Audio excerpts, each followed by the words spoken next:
धनी व्यापारी अपनी बेटी को एक रेस्तरां में अमीर बच्चों द्वारा अपमानित होते देखता है। देखिए उसने अगले दिन क्या किया। स्वर्ण मुकुट रेस्तरां शहर के केंद्र में एक हीरे की तरह चमक रहा था।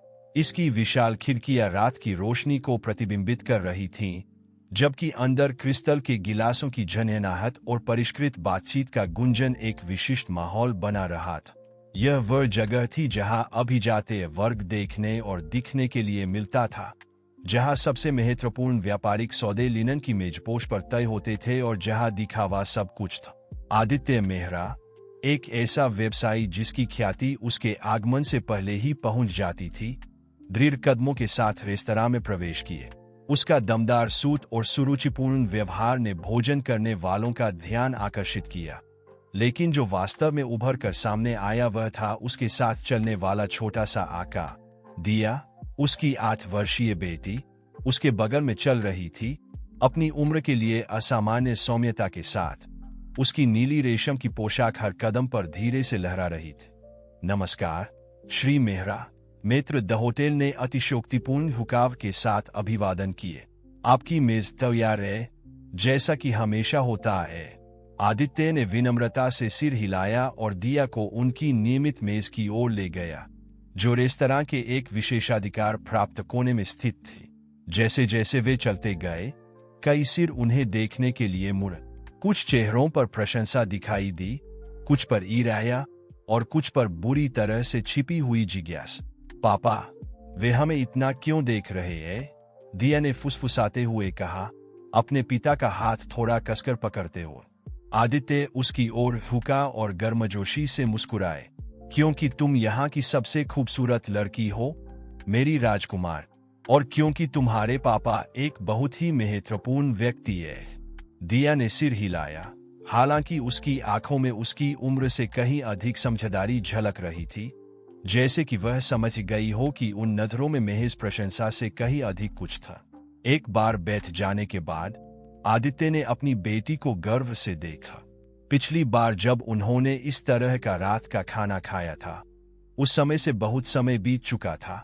केवल वे दोनों पिछले कुछ महीने बैठकों, व्यावसायिक यात्राओं और कॉरपोरेट निर्णयों का एक भंवर रहे थे जिसने उसे वास्तव में महत्वपूर्ण चीजों से दूर रखा था। तुम क्या खाना चाहोगी, दिया? उसने पूछा, उसे बच्चों के लिए विशेष चित्रों वाला मेनू देते हुए। दिया ने इसे गंभीरता से देखा, जैसे कि वह अपने जीवन का सबसे महत्वपूर्ण निर्णय ले रही। मुमा, क्या मैं ट्रफल सॉस के साथ पास्ता मांग सकती हूँ? आदित्य धीरे से हंस। बिल्कुल, मुझे खुशी है कि तुम एक परिष्कृत स्वाद विकसित कर रही हो। जैसे ही वे वेटर को बुलाने वाले थे, आदित्य का फोन उसकी जेब में कंपन करने लग। उसने स्क्रीन पर नाम देखकर भौंहे सिकोड़। माफ करना बेट, मुझे यह कॉल लेनी हो। यह बहुत महत्वपूर्ण है। क्या तुम कुछ मिनटों के लिए अकेले ठीक रहोगी? दिया ने परिपक्वता से सिर हिलाए। हाँ पाप, मेरी चिंता मत करो। आदित्य उठ गया, कॉल का जवाब देने के लिए रेस्तरां के एक शांत कोने की ओर जाने से पहले अपनी बेटी के माथे पर एक त्वरित चुंबन देते हुए। उसे एहसास नहीं हुआ कि ऐसा करके वह अपनी छोटी बेटी को अन्य भोजन करने वालों की जिज्ञासु और कुछ मामलों में दुर्भावनापूर्ण नजरों के सामने छोड़ रहा था। जबकि आदित्य 1 करोड़ की डील के विवरणों पर चर्चा कर रहा था, दिया मेज पर अकेली बैठी रही, अपने पैर झुलाते हुए जो फर्श तक नहीं पहुंच रहे थे। तभी उसने ध्यान दिया, बच्चों का एक समूह जो उससे बहुत बड़े नहीं थे, एक पास की मेज से उसे देख रहे थे। उनकी खिसियानी हंसी और टेढ़ी नजरों ने दिया को अपनी कुर्सी पर थोड़ा सिकुड़ने पर मजबूर कर दिए। देखो राजकुमारी को, एक लड़के ने फुसफुसाया, इतना ऊंचा कि दिया सुन सके। मुझे यकीन है कि वह ठीक से कांटे छुरी का इस्तेमाल भी नहीं करना जानती। शायद उसके पापा ने उसे दया के कारण यहाँ लाया है, एक लड़की ने कहा जिसके बालों में एक भड़कीला रिबन था। सभी जानते हैं कि श्री मेहरा अपने परिवार की तुलना में व्यापार को प्राथमिकता देते हैं। दिया ने महसूस किया कि उसकी आंखें आंसुओं से भर गई है, लेकिन उसने उन्हें गिरने से रोक दिए। उसे याद आया कि उसकी माँ उसकी मृत्यु से पहले क्या कहा करती थी, एक मेहरा हमेशा संयम बनाए रखता है, चाहे परिस्थिति कैसी भी हो। इसलिए अपनी उम्र के लिए असामान्य इच्छा शक्ति के साथ दिया ने अपनी कुर्सी पर सीधा बैठ गया और क्रूर टिप्पणियों को अनसुना करने का नाटक किए। जब आदित्य मेज पर लौटा तो उसने तुरंत अपनी बेटी के चेहरे पर आए बदलाव को नहीं देखा। वह अभी अभी किए गए सौदे से बहुत उत्साहित था। शानदार खबर दिया, मैंने अभी एक ऐसा सौदा किया है जो। वह अचानक रुक गया जब उसने दिया की आंखों में एक भाव देखा। वहां कुछ था, एक उदासी और दृढ़ संकल्प की छाया जो पहले मौजूद नहीं थी। क्या हुआ बेटा, क्या मेरे न रहने पर कुछ हुआ? दिया ने सिर हिलाया, एक मुस्कान का नाटक करते हुए। नहीं पाप, सब ठीक है। आप अपने फोन कॉल के बारे में बता रहे थे। आदित्य ने एक पल के लिए संदेह किया। उसकी पितृसुलभ अंतर्ज्ञान ने उसे चेतावनी दी कि कुछ ठीक नहीं था, लेकिन इससे पहले कि वह और पूछताछ कर पाता, वेटर उनका ऑर्डर लेने आ गए। रात का खाना जारी रहा। आदित्य दिया को खुश करने की कोशिश कर रहा था और वह एक मौन वीरता के साथ जवाब दे रही थी जो उन शब्दों के दर्द को छिपा रही थी जो उसने सुने थे। उनमें से किसी को भी पता नहीं था कि वह रात उनके जीवन में एक गहरे बदलाव की शुरुआत का संकेत दे। अनकहे शब्द और अदृश्य घाव न केवल मेहरा परिवार को बल्कि पूरे शहर के उच्च समाज को हिला देने वाली घटनाओं के बीज बोएंगे। इस बीच आसपास की मेजों पर वयस्क अपनी तुच्छ बातचीत में लगे रहे, अपने बच्चों के बीच विकसित हुए छोटे से नाटक से अनजान। और आदित्य, अभी तक अनजान, एक ऐसे रास्ते पर चलने वाला था जो न केवल दिया के लिए उसके प्यार को बल्कि उसके अपने मूल्यों और उस दुनिया में उसके स्थान को भी परखेगा जिसे उसने बनाने में मदद की थी। स्वर्ण मुकुट में रात के खाने के बाद के दिन सामान्य रूप से मेहरा परिवार के लिए बीते। आदित्य ने अपनी सामान्य दिनचर्या जारी रखी, बैठकें और बातचीत, जबकि दिया अपने विशिष्ट निजी स्कूल में पढ़ाई करती रही। हालांकि इस नियमितता की सतह के नीचे एक मौन लेकिन गहरा बदलाव पनप रहा था। आदित्य रेस्तरां में उस रात दिया की छवि को अपने दिमाग से नहीं निकाल पा रहा था। हालांकि उसने कुछ नहीं कहा था, उसकी आंखें, जो हमेशा अभिव्यक्त होती थीं, दबे हुए दर्द की कहानी बता रही थी। यह एहसास उसे परेशान कर रहा था, उसे पिछले कुछ वर्षों में लिए गए हर निर्णय पर सवाल उठाने के लिए मजबूर कर रहा था। एक दोपहर, जब आदित्य अपने कार्यालय में कुछ दस्तावेजों की समीक्षा कर रहा था, उसने दिया के कमरे से एक दबी हुई सिसकी सुन। बिना दूसरा विचार किए आदित्य अपने डेस्क से उठा और उसके कमरे की ओर चला गया। वह तितलियों और सितारों से सजे दरवाजे के सामने रुका, एक पल के लिए संदेह में पड़ा, फिर धीरे से दस्तक दी। दिया, क्या मैं अंदर आ सकता हूं बेटा? तुरंत कोई जवाब नहीं आया, केवल जल्दबाजी में हलचल की आवाज सुनाई दी। जब अंत में उसने एक कमजोर हाँ पापा सुना, आदित्य ने सावधानी से दरवाजा खोला। दिया अपने बिस्तर पर बैठी थी, खिलौनों से घिरी हुई और एक खुली किताब उसकी गोद में थी। उसकी आंखें थोड़ी लाल थीं, लेकिन वह एक शांत चेहरा बनाए हुए थी जो उसकी उम्र के बच्चे के लिए लगभग बहुत ज्यादा संयमित था। क्या हो रहा है राजकुमारी, क्या तुम ठीक हो? आदित्य ने पूछा, बिस्तर के किनारे पर बैठते हुए। दिया ने सिर हिलाया, एक मुस्कान को मजबूर करते हुए जो उसकी आंखों तक नहीं पहुंच। हाँ पापा, मैं बस एक दुखद कहानी पढ़ रही थी। आदित्य ने किताब को देखा, उसे परी कथाओं की एक किताब के रूप में पहचानते हुए जो उसने खुद उसे दी थी। वह जानता था कि वह कोई भी कहानी उस तरह के दर्द का कारण नहीं हो सकती थी जो उसने उस सिसकी में सुना था। दिया, उसने शुरू किया, अपने शब्दों को सावधानी से चुनते हुए। तुम जानती हो कि तुम मुझे कुछ भी बता सकती हो, है ना? अगर कोई चीज तुम्हें परेशान कर रही है तो मैं जाना चाहता हूं ताकि मैं तुम्हारी मदद कर सकूं। एक पल के लिए ऐसा लगा जैसे दिया अपना ढोंग बनाए रखेगी, लेकिन फिर जैसे कोई बांध टूट गया हो, आंसू स्वतंत्र रूप से बहने लगे। स्कूल के बच्चे, वे रेस्तरां के बच्चों की तरह है। वह सिसकी, वे भयानक बातें कहते हैं। पाप, आपके बारे में, मेरे बारे में, माँ के बारे में। आदित्य को ऐसा महसूस हुआ जैसे किसी ने उसके पेट में मुक्का मारा। यह खुलासा कि उसकी बेटी चुपचाप पीड़ा सह रही थी, न केवल उस रात रेस्तरां में बल्कि स्कूल में भी उसे अपराध और गुस्से के मिश्रण से भर दिए। ओह दिया, उसने कहा, उसे एक सुरक्षात्मक आलिंगन में खींचते हुए। मुझे बहुत खेद है, मुझे पहले ही इसका एहसास हो जाना चाहिए। जब वह अपनी बेटी को पकड़े हुए था, उसे अपने कंधे पर रोने देते हुए, आदित्य को एहसास हुआ कि वह वास्तव में महत्वपूर्ण चीजों से कितना दूर हो गया था। वह एक साम्राज्य बनाने, व्यवसाय में सर्वश्रेष्ठ होने पर इतना केंद्रित था कि उसने अपनी सबसे महत्वपूर्ण भूमिका को नजरअंदाज कर दिया था। पिता होन, मैं वादा करता हूं कि चीजें बदल जाएंगी, उसने दृढ़ता से कहा, थोड़ा अलग होकर दिया की आंखों में देखते हो। मैं किसी को भी तुम्हें इस तरह से फिर से चोट पहुंचाने की अनुमति नहीं दूंगा। दिया ने उसे आशा और संदेह के मिश्रण के साथ देख। लेकिन पापा, कैसे? आप हर समय मेरे साथ नहीं रह सकते, और वे आपके दोस्तों के बच्चे हैं, आपके सहयोगियों के। दिया के शब्द आदित्य के लिए एक प्रकटीकरण की तरह था। उसने जो दुनिया बनाई थी, जिस सामाजिक दायरे से वे संबंधित थे, अचानक उसे खोखला और सती लगने लग। उसकी सारी सफलता का क्या फायदा था अगर वह अपनी बेटी को उसी दुनिया में मौजूद क्रूरता से नहीं बचा सकता था? तुम सही हो, मैं हर समय तुम्हारे साथ नहीं रह सकता, आदित्य ने स्वीकार किए, लेकिन मैं तुम्हें मजबूत बनना सिखा सकता हूं, उनके शब्दों को तुम्हें चोट न पहुंचाने दें। और इससे भी ज्यादा महत्वपूर्ण, मैं तुम्हें दिखा सकता हूं कि पैसे या सामाजिक स्थिति से कहीं अधिक मूल्यवान चीजें हैं। उस क्षण आदित्य ने एक निर्णय लिया जो उनके जीवन के पाठ्यक्रम को बदल देगा। यह एक तत्काल परिवर्तन नहीं होगा, लेकिन यह एक ऐसे रास्ते की शुरुआत होगी जो उन दोनों को फिर से खोजने के लिए ले जाएगा कि वास्तव में वर्मा परिवार का हिस्सा होने का क्या मतलब है। क्या तुम कल स्कूल से छुट्टी लेकर दिन मेरे साथ बिताना चाहोगी?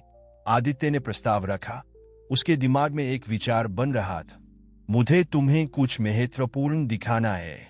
दिया की आंखें आश्चर्य और उत्साह के मिश्रण से चमक उठी। सच में? क्या आपको काम नहीं करना है? आदित्य मुस्कुराया, ऐसा महसूस करते हुए जैसे उसके कंधों से एक बोझ उठ गया। तुमसे ज्यादा महत्वपूर्ण कुछ भी नहीं है दिए। अब समय आ गया है कि मैं तुम्हें यह साबित करूं। उस रात जब दिया शांति से सो रही थी, हफ्तों में पहली बार, आदित्य जागा रहा, योजना बना रहा था। वह न केवल अपनी बेटी के साथ अपने रिश्ते को मजबूत करने के बारे में सोच रहा था, बल्कि बड़ी समस्या से निपटने के बारे में भी। वह विषाक्त वातावरण जिसमें वे रह रहे थे, वह जानता था कि यह आसान नहीं हो। वही दायरे जिन्होंने उसे उसका भाग्य और स्थिति प्रदान की थी, अब उसकी बेटी की खुशी और कल्याण को खतरे में डाल रहे थे। उसे सावधान रहना होगा, रणनीतिक लेकिन साथ ही दृढ़ भाव। जब वह अपने अध्ययन कक्ष की खिड़की से बाहर देख रहा था, उसके सामने फैले शहर की रोशनी को देखते हुए आदित्य वर्मा को लगा कि वह किसी बड़ी चीज के किनारे पर था। यह केवल दिया की रक्षा करने की बात नहीं थी, बल्कि अपने मूल्यों को फिर से परिभाषित करने की, और शायद एक पूरे सामाजिक वर्ग की मानसिकता को बदलने। इस संकल्प के साथ आदित्य अंत में सोने चला गया, अपने व्यक्तिगत परिवर्तन और अपनी बेटी के परिवर्तन की शुरुआत को चिन्हित करने वाले दिन के लिए तैयार हो रहा था। जो वह नहीं जानता था वह यह था कि उसके कार्य जल्द ही घटनाओं की एक श्रृंखला को शुरू कर देंगे जो उच्च समाज की नींव को हिला देंगे, लंबे समय से छिपे रहस्यों को उजागर करेंगे और उन वफादारियों को परीक्षा में डालेंगे जो अटूट माने जाते थे। सुबह की रोशनी ने आदित्य वर्मा को पहले से ही जागा हुआ और उस दिन के लिए तैयार पाया जो उसने योजना बनाई थी। उसने आरामदायक कपड़े पहने, जो उसके लिए असामान्य था, और दिया के कमरे की ओर चला गए। उसने उसे पहले से ही जागा हुआ पाया, उसके बिस्तर पर बैठी हुई, उत्सुकता और जिज्ञासा के मिश्रण के साथ। सुप्रभात राजकुमारी, आदित्य ने गर्म मुस्कान के साथ अभिवादन किए। क्या तुम हमारे साहसिक कार्य के लिए तैयार हो? दिया ने उत्साह से सिर हिलाया, बिस्तर से कूदते हुए। हम कहाँ जा रहे हैं पापा? यह एक आश्चर्य है, आदित्य ने हाथ मारते हुए जवाब दिए, लेकिन पहले कुछ आरामदायक पहन। आज कोई फैंसी ड्रेस नहीं, जब दिया तैयार हो रही थी, आदित्य ने कुछ तेज फोन कॉल किए। उस दिन की सभी बैठकें रद्द कर दी। उसकी सहायिका परेशान लग रही थी, लेकिन आदित्य दृढ़ था। आज उसकी प्राथमिकता उसकी बेटी थी। 1 घंटे बाद पिता और बेटी अपने शानदार महल से एक साधारण किराए की कार में निकल रहे थे, अपनी सामान्य लिमोजिन के बजाय। दिया खिड़की से बाहर उत्सुकता से देख रही थी जब वे उन विशेष इलाकों से दूर जा रहे थे जो हमेशा उनका घर रहे थे। पापा, हम इस कार में क्यों जा रहे हैं? दिया ने पूछा, अंतर को नोटिस करते हुए। आदित्य मुस्कुराया। अपनी नजरें सड़क पर रख लगभग 1 घंटे की यात्रा के बाद वे शहर के बाहरी इलाके में एक गरीब मोहल्ले में पहुंचे। गलियां जीवन से भरी थी।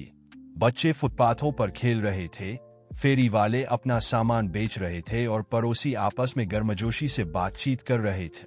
आदित्य ने एक पुराने पर साफ सुथरे भवन के सामने कार रोक दी। एक धुंधला सा बोर्ड लिखा था, आशा सामुदायिक केंद्र। पापा, यह जगह क्या है? दिया ने पूछा जब वे कार से उतर रहे थे। यह एक बहुत खास जगह है, आदित्य ने जवाब दिए। यहाँ उन लोगों की मदद की जाती है जिनके पास हमारी तरह इतनी चीजें नहीं है। अंदर जाने पर उनका स्वागत मीरा ने किया, एक मध्यम आयु वर्ग की महिला जिसकी मुस्कान गर्म और आंखें दयालु थी। श्री वर्मा, आपको यह देखकर कितना आश्चर्य हो, और यह छोटी दिया होनी चाहिए। आपका स्वागत है। आदित्य ने मीरा को परिचित अंदाज में अभिवादन किया, जो दिया को चौंका गए। मीरा, इतने कम नोटिस पर हमें स्वीकार करने के लिए धन्यवाद। मैं दिया को यहाँ आप लोगों के काम के बारे में दिखाना चाहता था। मीरा ने समझदारी से सिर हिलाए। बिल्कुल, हम अभी मोहल्ले के बच्चों के लिए दोपहर का भोजन तैयार कर रहे हैं। क्या आप मदद करना चाहेंगे?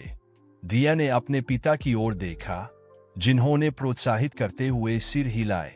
मुझे बहुत अच्छा लगेगा, छोटी लड़की ने शर्मीली आवाज में कहा। जल्द ही दिया खुद को केंद्र की रसोई में पाती है, अन्य स्वयंसेवकों के साथ सैंडविच बनाने में मदद कर रही है। शुरू में वह अजीब महसूस कर रही थी, लेकिन धीरे धीरे वह काम का आनंद लेने लग। आदित्य इस बीच कपड़ों और किताबों के दान को व्यवस्थित करने में मदद कर रहा था। दोपहर के भोजन के दौरान दिया मोहल्ले के बच्चों के साथ बैठ। शुरू में वह घबराई हुई थी, लेकिन जल्द ही उसने महसूस किया कि ये बच्चे उसके साथ दयालुता से पेश आ रहे थे। उन्हें उसके सरनेम या ब्रांडेड कपड़ों से कोई फर्क नहीं पड़ रहा था। क्या तुम बाद में हमारे साथ खेलना चाहोगी? लक्ष्मी नाम की एक लड़की ने पूछा, जो उसकी ही उम्र की थी। दिया ने अपने पिता की ओर देखा, जिन्होंने मुस्कुराकर सिर हिलाए। मुझे बहुत अच्छा लगेगा, उसने एक सच्ची मुस्कान के साथ जवाब दिए। जब दिया केंद्र के आंगन में खेल रही थी, आदित्य उसे खिड़की से देख रहा था। मीरा उसके पास आ। वह एक अद्भुत बच्ची है, मीरा ने टिप्पणी की। उसके पास एक उदार दिल है, आपकी तरह। आदित्य ने एक लंबी सांस ली। मैं एक साम्राज्य बनाने में इतना व्यस्त रहा कि मैंने लगभग भूल ही गया था कि वास्तव में क्या मायने रखता है। मैं चाहता हूं कि दिया समझे कि जीवन में पैसे और सामाजिक स्थिति से कहीं ज्यादा है। मीरा ने समझदारी से सिर हिलाए। यह एक मूल्यवान सबक है, और इसे सीखने या सिखाने के लिए कभी देर नहीं होती। दिन के अंत में जब वे घर लौट रहे थे, दिया असामान्य रूप से शांत था। तुम क्या सोच रही हो, प्यारी? आदित्य ने पूछा। दिया ने उसे एक नई समझ से भरी नजरों से देखा। पापा, उन बच्चों के पास बहुत कुछ नहीं था, लेकिन वे बहुत खुश लग रहे थे, और वे मेरे साथ बहुत अच्छे थे, हालांकि वे मुझे नहीं जानते थे। आदित्य मुस्कुराया, गर्व और राहत का मिश्रण महसूस करते हुए। ऐसा इसलिए है क्योंकि असली धन, दिया, उन चीजों में नहीं है जो हमारे पास है, बल्कि इस बात में है कि हम दूसरों के साथ कैसा व्यवहार करते हैं और जो अनुभव हम साझा करते हैं। क्या हम फिर से जा सकते हैं? दिया ने आशा से पूछा। बिल्कुल, आदित्य ने जवाब दिए। वास्तव में मैं सोच रहा था कि हम नियमित रूप से जा सकते हैं। तुम्हें कैसा लगेगा? दिया का चेहरा एक मुस्कान से खिल उठा, सबसे सच्ची जो आदित्य ने लंबे समय में देखी थी। उस रात जब आदित्य दिया को सुला रहा था, उसने अपनी बेटी में एक बदलाव देखा। उसकी आंखों में एक नई चमक थी, एक आत्मविश्वास जो पहले वहां नहीं था। पापा, दिया ने कहा, ठीक इससे पहले कि आदित्य बत्ती बुझाए, मुझे लगता है कि अब मैं समझती हूँ कि मम्मी क्या कहा करती थी एक सच्चे वर्मा होने के बारे में। और वह क्या है, प्यारी? आदित्य ने उत्सुकता से पूछा। कि यह इस बारे में नहीं है कि हमारे पास कितना पैसा है या दूसरे लोग हमारे बारे में क्या सोचते हैं। यह इस बारे में है कि हम दूसरों के साथ कैसा व्यवहार करते हैं और सही काम करते हैं। आदित्य को लगा कि उसके गले में एक गांठ बन गई है। तुम्हारी मां तुम पर बहुत गर्व करती, दिए। मैं निश्चित रूप से करता हूँ। जैसे ही वह दिया के कमरे का दरवाजा बंद कर रहा था, आदित्य को एहसास हुआ कि यह दिन न केवल उसकी बेटी के लिए एक सबक था, बल्कि उसके लिए भी था। उसने अपने आप में एक ऐसा हिस्सा फिर से खोज लिया था जिसे उसने सफलता और शक्ति की खोज में भुला दिया था। हालांकि जैसे जैसे वह अपने अध्ययन कक्ष की ओर बढ़ा, आदित्य जानता था कि आगे का रास्ता आसान नहीं हो। अपनी प्राथमिकताओं को बदलने का मतलब होगा कि उसे गहरी जड़ों वाली उम्मीदों का सामना करना होगा और संभवतः उसके सामाजिक और व्यावसायिक दायरे में प्रतिरोध का सामना करना पड़े। अपने चमड़े की कुर्सी पर बैठे, हाथ में व्हिस्की का गिलास लिए, आदित्य ने पिछले कुछ हफ्तों की घटनाओं पर विचार करना शुरू किए। एक तरफ उसने दिया में सकारात्मक बदलाव देखा, कैसे वह एक अधिक आत्मविश्वासी और करुणामय लड़की बन रही थी। दूसरी ओर रोहित के अस्पष्ट खतरे और उसके सामाजिक और व्यावसायिक दायरे में बढ़ती तनाव। आदित्य जानता था कि वह एक चौराहे पर खड़ा था। वह पीछे हट सकता था, अपने पुराने विलासिता भरे और बेफिक्र जीवन और बिना किसी नैतिकता के व्यापार में वापस लौट सकता था, या वह आगे बढ़ सकता था, यथास्थिति को चुनौती देने के परिणामों का सामना करते हो। जैसे जैसे वह अपने विकल्पों पर विचार कर रहा था, उसकी नजर अपनी दिवंगत पत्नी की एक तस्वीर पर पड़ी। उसे उसके शब्द याद आए, एक सच्चा वर्मा दबाव के सामने नहीं झुकता, बल्कि अपने विश्वासों पर दृढ़ रहता है। एक गहरी सांस लेते हुए आदित्य ने एक फैसला किए। वह न केवल अपने नए रास्ते पर चलना जारी रखेगा, बल्कि इसे पहले से कहीं अधिक दृढ़ता से करेगा। अगर वह जिस दुनिया में इतने लंबे समय तक रहा था वह इस बदलाव को स्वीकार नहीं कर सकती, तो शायद यह समय था कि वह उस दुनिया को बदल दे। जो आदित्य नहीं जानता था वह यह था कि उसका निर्णय एक ऐसी घटनाओं की श्रृंखला को गति देगा जो उच्च समाज की नींव को हिला देगी, लंबे समय से छिपे रहस्यों को उजागर करेगी और ऐसी वफादारियों को परखेगी जिन्हें अटूट माना जाता था। इस बीच शहर के दूसरे हिस्से में रोहित वर्मा व्यापारियों और प्रभावशाली व्यक्तियों के एक चुनिंदा समूह के साथ गुप्त रूप से मिल रहा था। चर्चा का विषय था वर्मा की समस्या को कैसे संभाला जाए इससे पहले कि यह नियंत्रण से बाहर हो जाए। इच्छा शक्तियों का युद्ध शुरू होने वाला था और कोई भी, यहाँ तक कि आदित्य भी, यह नहीं बता सकता था कि उनके कार्यों के क्या परिणाम होंगे जो इसमें शामिल सभी लोगों के जीवन को प्रभावित करेंगे। सूर्य अभी क्षितिज पर दिखाई देना शुरू ही हुआ था जब आदित्य सामुदायिक केंद्र आशा पहुंचे। हालांकि इस बार वह अकेले मदद करने या दिया के साथ समय बिताने नहीं आया था। उसके मन में एक अधिक महत्वाकांक्षी मिशन था। मीरा, केंद्र की निदेशक, ने उसे आश्चर्य और जिज्ञासा के मिश्रण के साथ स्वागत किए। श्री वर्मा, हमें आपकी इतनी जल्दी उम्मीद नहीं थी। क्या सब ठीक है? आदित्य ने सिर हिलाया। उसकी आंखों में एक स्पष्ट दृढ़ संकल्प था। मीरा, मुझे आपकी मदद की जरूरत है। मैं केंद्र और इस पड़ोस के लिए और बहुत कुछ करना चाहता हूँ। बहुत कुछ। अगले कुछ घंटों में आदित्य और मीरा ने महत्वाकांक्षी योजनाओं पर चर्चा की। केंद्र का विस्तार करना, रोजगार प्रशिक्षण कार्यक्रम बनाना, पड़ोस की शैक्षिक सुविधाओं में सुधार करना। आदित्य न केवल धन बल्कि अपना समय और अपने संपर्क भी निवेश करने के लिए तैयार था। यह अविश्वसनीय है, आदित्य, मीरा ने कहा, प्रस्तावों के परिमाण से अभिभूत होकर। लेकिन क्या आप निश्चित हैं? इससे आपकी दुनिया में जटिलताएं पैदा हो सकती है। आदित्य मुस्कुराया। उसके चेहरे पर चुनौती और संकल्प का मिश्रण था। मेरी दुनिया को बदलाव की जरूरत है, मीरा। और मुझे लगता है कि यह शुरुआत करने की जगह है। इस बीच प्रतिष्ठित ब्लू स्काई क्लब में रोहित वर्मा शहर की एलीट के एक चुनिंदा समूह से मिल रहा था। उपस्थित लोगों में थे अमित खन्ना, मीडिया के दिग्गज, इंदिरा मेहता, प्रमुख राजनीतिक व्यक्तित्व, और विजय शर्मा, सर्वोच्च न्यायालय के न्यायाधीश। सज्जनों, श्रीमती, रोहित ने शुरू किया। उसकी गंभीर आवाज निजी कक्ष में गूंज रही थी। हमारे पास एक समस्या है। आदित्य वर्मा रास्ते से भटक रहा है। इंदिरा ने पूछा, अपनी एक पूरी तरह से संवारी हुई भौं उठाते हुए। समझाइए रोहित ने आदित्य की हाल की गतिविधियों का विवरण देना शुरू किया। उसकी गरीब बस्ती की यात्राएं, सामुदायिक परियोजनाओं में उसकी बढ़ती रुचि और उन व्यापारिक और सामाजिक कार्यक्रमों के प्रति उसकी स्पष्ट उदासीनता जिन्हें वह पहले प्राथमिकता देता था। यह समस्याग्रस्त हो सकता है, विजय, न्यायाधीश ने गुनगुनाया, अन्य लोगों के साथ अर्थपूर्ण नजरें साझा करते हुए। अमित खन्ना, मीडिया के दिग्गज, आगे हुके। उनकी आंखें जिज्ञासा और चिंता के मिश्रण से चमक रही थी। आदित्य को कितना पता है? क्या कोई जोखिम है कि वह कुछ उजागर कर देगा? रोहित ने सिर हिलाए। मुझे नहीं लगता कि उसे कुछ ठोस पता है अभी तक, लेकिन अगर वह इस रास्ते पर चलता रहता है, उन क्षेत्रों में खुदाई करता है जिन्हें दफन रहना चाहिए, तो हमें उसे रोकना होगा, इंदिरा ने कहा। उसकी आवाज ठंडी और गन्नात्मक थी। सवाल यह है, कैसे?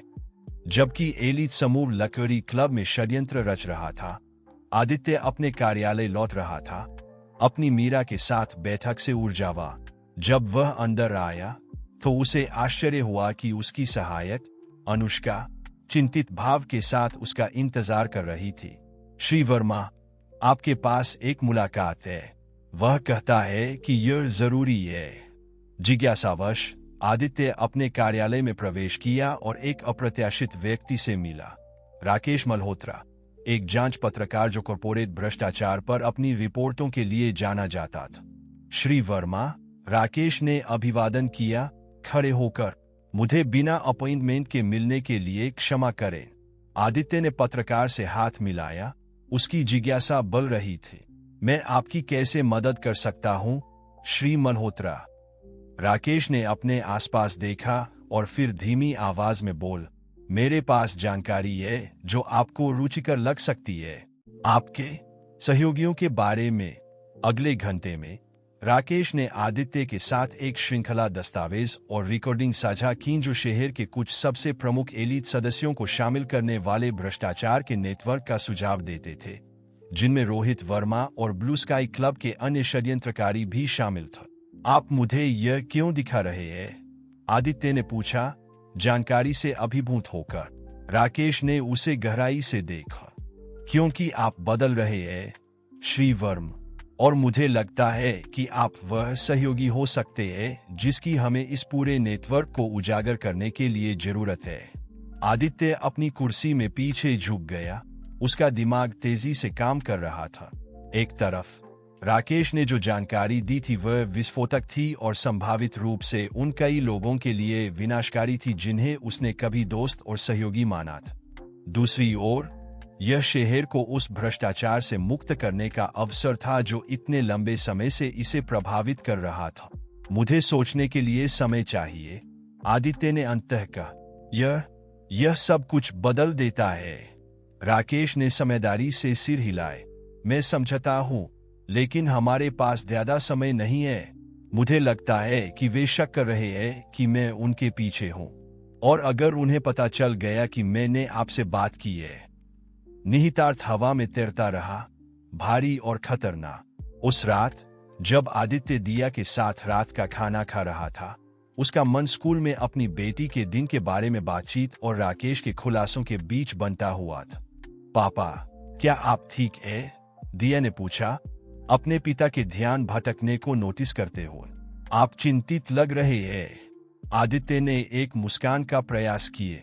मैं ठीक हूं बेट, बस कुछ महत्वपूर्ण फैसलों के बारे में सोच रहा हूं जो मुझे लेने हैं। दिया ने उसे अपनी उम्र से कहीं अधिक समझदारी के साथ देख। मम्मी हमेशा कहती थीं कि जब आपको कोई कठिन फैसला लेना हो तो आपको अपने दिल की सुननी चाहिए। दिया के शब्दों ने आदित्य के अंदर गहराई से गूंज पैदा की। उसे याद आया कि उसने यह सब बदलाव क्यों शुरू किया था, एक बेहतर पिता बनने के लिए, अपनी बेटी के लिए एक बेहतर दुनिया बनाने के लिए। दिया को सुलाने के बाद आदित्य अपने अध्ययन कक्ष में चला गए। उसने राकेश द्वारा दिए गए दस्तावेजों को निकाला और उन्हें फिर से पढ़ना शुरू किए। हर पृष्ठ के साथ जो वह पढ़ता था उसका संकल्प मजबूत होता जाता था। उसने अपना फोन उठाया और एक नंबर डायल किए। राकेश, मैं आदित्य वर्मा हूं। मैं तैयार हूं। आप क्या चाहते हैं कि मैं करूं? शहर के दूसरे छोर पर ब्लू स्काई क्लब में रोहित वर्मा को एक तत्काल कॉल मिल। श्री वर्मा, हमारे पास एक समस्या है। ऐसा लगता है कि वर्मा ने राकेश मल्होत्रा से मुलाकात की है। रोहित का चेहरा पीला पड़ गए। समूह को इकट्ठा कर।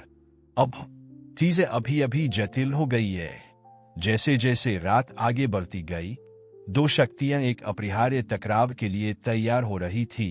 एक तरफ आदित्य और राकेश मल्होत्रा के साथ उसका नया और अप्रत्याशित गठबंधन, दूसरी ओर रोहित के नेतृत्व में एलीट समूह जो अपने रहस्यों को छिपाए रखने के लिए जो भी आवश्यक हो करने के लिए तैयार था। उनमें से कोई भी नहीं जानता था कि उनके कार्य शहर की नींव को हिलाने, सूर्य की पहली किरणें क्षितिज पर दिखाई देने से पहले ही आदित्य वर्मा सामुदायिक केंद्र आशा पर पहुंच गया था। हालांकि इस बार वह अकेले मदद करने या दिया के साथ समय बिताने के लिए नहीं आया था। उसके मन में एक और महत्वाकांक्षी मिशन था। मीरा, केंद्र की निदेशक, ने उसे आश्चर्य और जिज्ञासा के मिशन के साथ स्वागत किए। श्री वर्मा, हमें इतनी जल्दी आपकी उम्मीद नहीं थी। सब ठीक तो है? आदित्य ने सिर हिलाया। उसकी आंखों में एक स्पष्ट दृढ़ संकल्प था। मीरा, मुझे आपकी मदद की जरूरत है। मैं केंद्र और इस इलाके के लिए और बहुत कुछ करना चाहता हूँ। बहुत कुछ। अगले कुछ घंटों में आदित्य और मीरा ने महत्वाकांक्षी योजनाओं पर चर्चा की। केंद्र का विस्तार करना, रोजगार प्रशिक्षण कार्यक्रम बनाना, इलाके की शैक्षिक सुविधाओं में सुधार करना। आदित्य न केवल पैसा बल्कि अपना समय और अपने संपर्क भी निवेश करने के लिए तैयार था। यह अविश्वसनीय है आदित्य, मीरा ने कहा, प्रस्तावों के पैमाने से अभिभूत होकर। लेकिन क्या आप निश्चित हैं इससे आपकी दुनिया में जटिलताएं पैदा हो सकती है? आदित्य मुस्कुराया। उसके चेहरे पर चुनौती और संकल्प का मिश्रण था। मेरी दुनिया को बदलाव की जरूरत है मीर, और मुझे लगता है कि यह वह जगह है जहां से शुरुआत करनी चाहिए। इस बीच प्रतिष्ठित ब्लू स्काई क्लब में रोहित वर्मा शहर की एलीट के एक चुनिंदा समूह से मिल रहा था। उपस्थित लोगों में अलेक्जेंडर वेगा, मीडिया के दिग्गज, इसाबेल फुएंटेस, प्रमुख राजनीतिक व्यक्तित्व, और कार्लोस हेरेरा, सुप्रीम कोर्ट के न्यायाधीश शामिल था। सज्जनों, महिला, रोहित ने शुरू किया। उसकी गंभीर आवाज निजी कक्ष में गूंज रही थी। हमारे पास एक समस्या है। आदित्य वर्मा रास्ते से भटक रहा है। इसाबेल ने पूछा, एक सही तरीके से बनाई गई भौंह उठाते हो। समझाओ रोहित ने आदित्य की हाल की गतिविधियों का विवरण देना शुरू किया। उसका गरीब बस्ती में जाना, सामुदायिक परियोजनाओं में उसकी बढ़ती रुचि और उन व्यापारिक और सामाजिक कार्यक्रमों के प्रति उसकी स्पष्ट उदासीनता जिन्हें वह पहले प्राथमिकता देता था। यह समस्याग्रस्त हो सकता है, कार्लोस, न्यायाधीश ने गुनगुनाया, दूसरों के साथ सार्थक नजरें साझा करते हुए। अलेक्जेंडर वेगा, मीडिया मुगल, आगे हुका। उसकी आंखें जिज्ञासा और चिंता के मिश्रण से चमक रही थी। आदित्य को कितना पता है?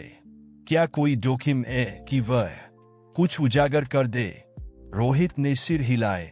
मुझे नहीं लगता कि उसे कुछ ठोस पता है अभी तक, लेकिन अगर वह इस रास्ते पर चलता रहा, उन क्षेत्रों में खोदता रहा जो दफन रहने चाहिए, तो हमें उसे रोकना चाहिए।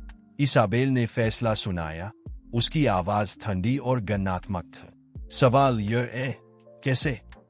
जबकि एलीट समूह विशिष्ट क्लब में षड्यंत्र रच रहा था, आदित्य अपने कार्यालय लौट रहा था। मीरा के साथ अपनी बैठक से ऊर्जावान हो गया था।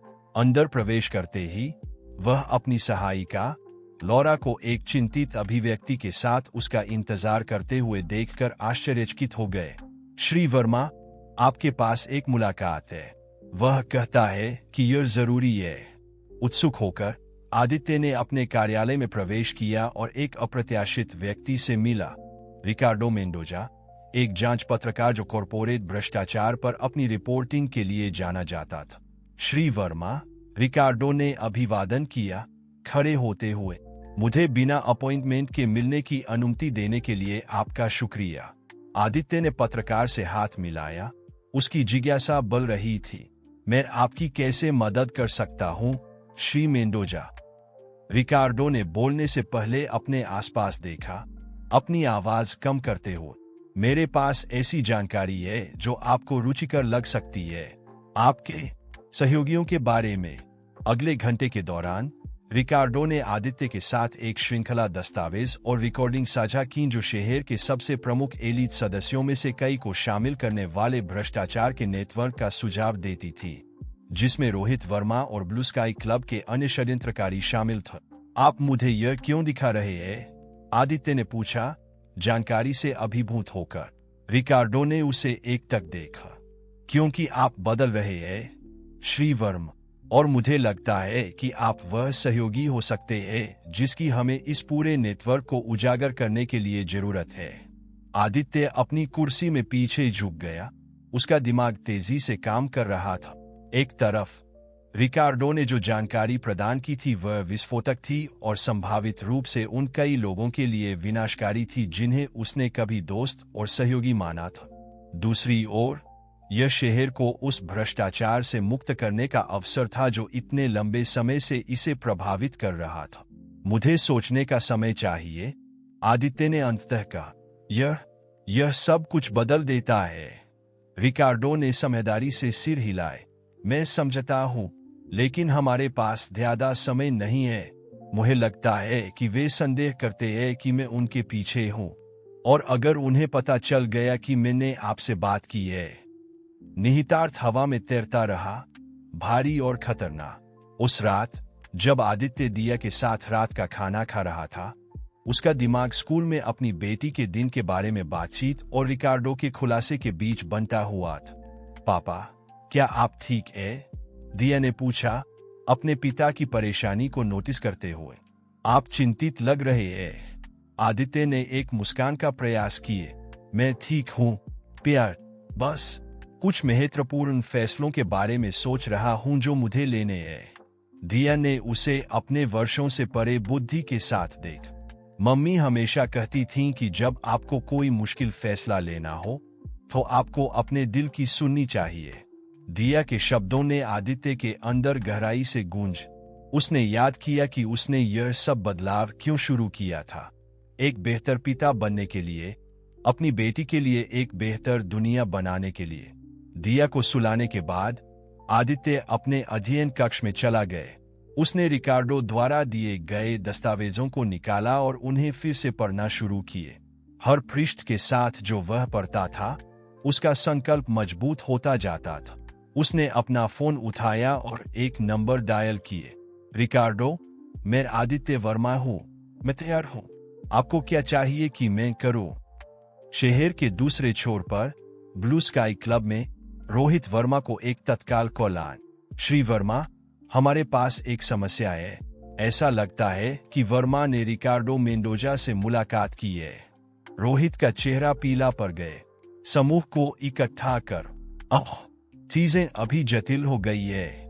जैसे जैसे रात आगे बढ़ती गई, दो शक्तियां एक अपरिहार्य टकराव के लिए तैयार हो रही थी। एक तरफ आदित्य और रिकार्डो मेंडोजा के साथ उसका नया और अप्रत्याशित गठबंधन। दूसरी ओर रोहित के नेतृत्व में एलिट समूह, जो अपने रहस्यों को छिपाए रखने के लिए जो भी आवश्यक हो करने के लिए तैयार था। उनमें से कोई भी नहीं जानता था कि उनके कार्य शहर की नींव को हिलाने वाले घटनाओं की एक श्रृंखला को शुरू करने वाले थे। लंबे समय से छिपी सच्चाइयों को उजागर करेंगे और उन वफादारियों को परखेंगे जो अटूट मानी जाती थी।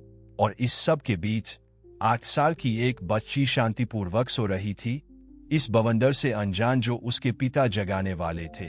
सब कुछ प्यार और न्याय के नाम पर। आदित्य वर्मा के लिए अगले दिन एक भंवर की तरह था। सुबह वह अपनी सामान्य दिनचर्या बनाए रखता था। दिया के साथ नाश्ता, उसे स्कूल छोड़ना और फिर अपने कार्यालय जान। लेकिन उसकी दोपहर और रातें अब एक गुप्त और खतरनाक उद्देश्य के लिए समर्पित थी। एक साधारण इलाके में किराए पर लिए गए एक छोटे से अपार्टमेंट में आदित्य रिकार्डो मेंडोजा और विश्वसनीय पत्रकारों और जांचकर्ताओं की एक छोटी टीम के साथ मिलता था। साथ मिलकर वे दस्तावेजों की समीक्षा करते थे, रिकॉर्डिंग का विश्लेषण करते थे और ऐसे कनेक्शन बनाते थे जो भ्रष्टाचार के एक नेटवर्क को उजागर करते थे जो शुरू में सोचे गए से कहीं अधिक व्यापक था। यह हमने सोचा था उससे बड़ा है, आदित्य, रिकार्डो ने एक रात कहा। उसका चेहरा अपने कंप्यूटर स्क्रीन से प्रकाशित था। यह केवल स्थानीय व्यवसायियों और राजनेताओं को ही शामिल नहीं करता। इसमें अंतर्राष्ट्रीय संबंध है, बड़े पैमाने पर धन शोधन। आदित्य ने गंभीरता से सिर हिलाए। मैं जानता हूं, और हर बीते दिन के साथ मुझे एहसास होता है कि मैं इसका कितना हिस्सा रहा हूं, भले ही अप्रत्यक्ष रूप से। अपने आप पर इतना कठोर मत बनो, प्रिया, टीम की एक युवा पत्रकार ने हस्तक्षेप किए। महत्वपूर्ण यह है कि अब आप सही काम कर रहे हैं। इस बीच बाहरी दुनिया में सामाजिक मंडलियों और कॉरपोरेट कार्यक्रमों से आदित्य की अनुपस्थिति अनदेखी नहीं रह गई। अफवाहें फैलने लगी थीं, जो रोहित वर्मा और उसके समूह के बढ़ते पैरानोइया से और भड़क गई थी। एक दोपहर जब आदित्य दिया को स्कूल से ले जा रहा था, उसने एक काली कार देखी जो उनका पीछा करती प्रतीत हो रही थी। दिल की धड़कन तेज होते हुए उसने एक अप्रत्याशित मोड़ लिया, अपने संदेह की पुष्टि करते हुए जब वाहन उनके पीछे पीछे आता रहा।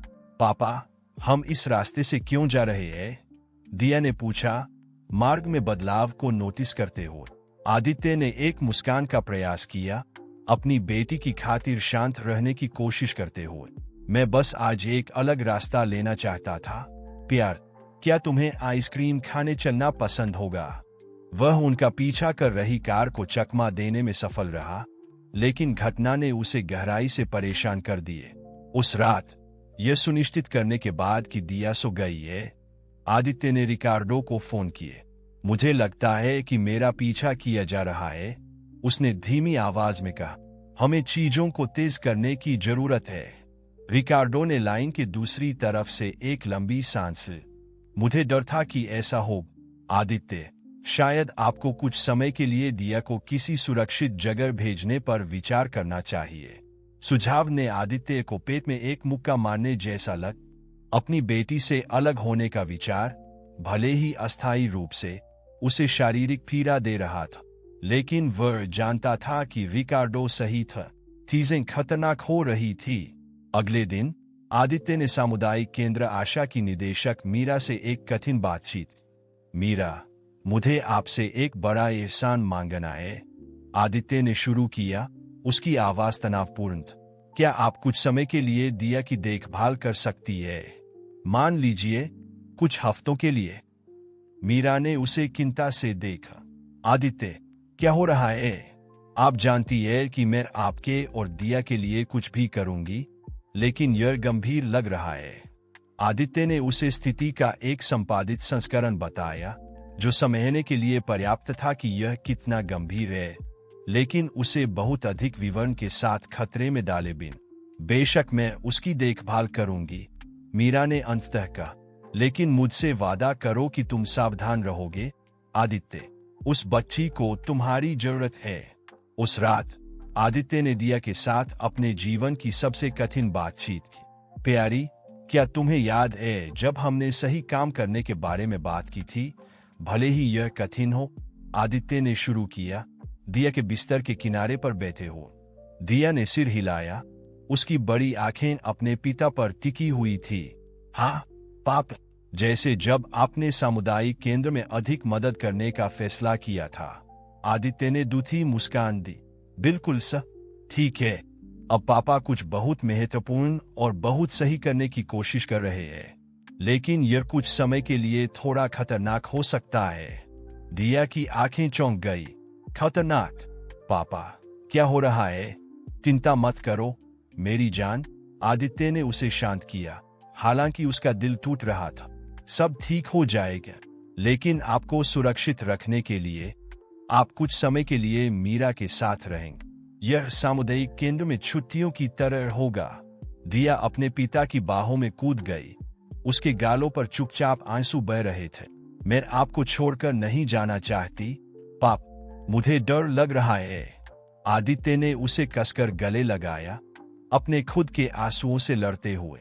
मुझे पता है प्यार, मुझे भी डर लग रहा है, लेकिन कभी कभी सही काम करने का मतलब है अपने डर का सामना करना। क्या तुम्हें याद है कि माँ बहादुर होने के बारे में क्या कहती थी? दिया ने उसकी छाती पर सिर हिलाए कि बहादुर होने का मतलब डर न होना नहीं है, बल्कि डर के बावजूद सही काम करना है। बिल्कुल सही, आदित्य ने कहा, थोड़ा अलग होकर अपनी बेटी की आंखों में देखते हुए। और तुम, मेरी छोटी दिया, सबसे बहादुर व्यक्ति हो जिसे मैं जानता हूं। अगले दिन भारी मन से आदित्य दिया को सामुदायिक केंद्र आशा ले गए।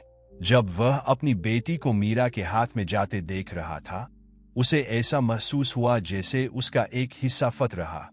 लेकिन वह जानता था कि यह आवश्यक था, दिया के लिए, अपनी पत्नी की याद के लिए, जिस शहर से वह प्यार करता था उसके लिए।